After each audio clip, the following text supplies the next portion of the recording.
Hello po mga kababayan, magandang buhay po sa inyo. Yung trabaho ko po ngayon, yan, naglalagari po ako ng foam. Bali, ang sukat po ng foam na yan, ayan o, 125 centimeter po ang lapad niya. Tapos yung kapal po ng foam, 3 mm. Bali po yung order kakat ko siya ng 3 piraso. So pag halimbawa pong ganyan, yan, kinat ko siya ng 41.5 centimeter. Magyan po siya, maging 3 po siya. Ayan.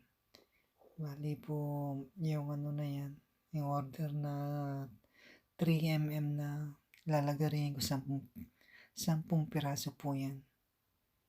Ayan. Ayan, makikita niyo po yan, nakasombrero ako, saka nakamas, saka nakagaggles. Protection po yan kasi mayroon pong yan, may pulbos din pong yan pag dumadaan sa lagari. Wala, naranasan ko na kasi po nung bago ako dyan. Hindi ako nagsusuot ng ganyan, napupuwing ako, saka nalalakap ko yung pulbos ng foam. Hindi rin pwedeng po yan, bilisan yung paglalagari kasi baka maputol yung talim ng lagari. Gagawin tayo sa oras kasi may kota po dyan. Kaya dapat lang, hindi siya mabilis. May paper tube po din po kasi yan. Kaya minsan kasi yung mga paper tube sobrang tigas. So hindi kailangan bilisan yung yan. Bali yung po pala dyan, yung meron kaming target na quota dyan sa pag niya kami naglalagari. Kahit bubbles po yan o foam, kailangan makatapos ka ng mga 60 hanggang 70 na piraso. Depende po yan sa cut. Yan. Pinaka po dyan, maliit na kinakat namin yung 6 cm. Pag yun na yung order, yung po yan, matrabaho po yan, matagal. Bibihira lang naman po yan, yung order na yun. Pero, pag halimbawa po kasi yung 6 cm na yan, wala pong yun.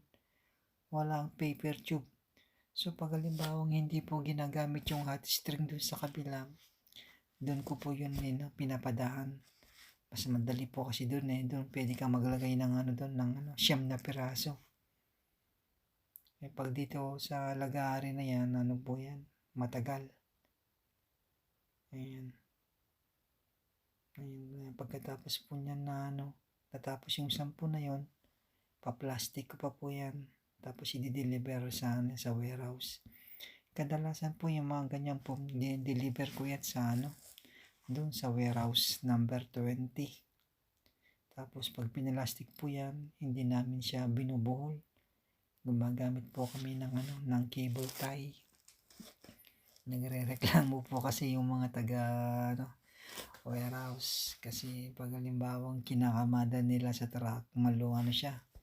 Hindi siya siksik, maluwang, nahihirapan silang magkamada. So pinagamit na po kami ng cable tie. Minsan po pag naglalagari kami ganyan, meron pong mga sobra. Kaya itong order kasi na ito, yung 125 na yan, yung order kaya lang gawin 3 piraso. Pero pag halimbawang may yan, may specific na 40 cm lang, ibig sabihin meron kaming may sobra na 5. So yung sobra po na 5 na yun, kailangan po gilingin yun. Yan. So ngayon itong order to maganda kasi hindi wala siyang sobra. So palabisin mo na 3 lang. 3 piraso. Minsan po yung mga foam na yan, pag halimbawa matagal na, may time na lumiliit siya. So halimbawa 125 yung order, yung foam mo 124 lang. Hindi, diskartehan mo na lang po yun. Pag ganun, gagawin mo na lang, ihiwain mo na lang siya na 41.5. Yan. Hindi naman po yan. Okay lang na po yan. Yan. Minsan kasi talaga may mga lalo na pag halimbawang lumiliit yung foam. So, ito na lang magdidiskarte. Ang mahalaga yan, mo siya, mahiwa mo siya ng 3 piraso. Dapat sa paghiwa mo na hindi nagkakalayo, dapat yung sukat. Halimbawa, 40 at 24 nga lang po siya, 1, 2, 4 lang siya. Dapat iiwain mo siya ng 40, 41, yan, kanya 41.5, 42, yan. Kasi nagkakalayo yung sukat. Ayan. Marami pong salamat mga kababayan.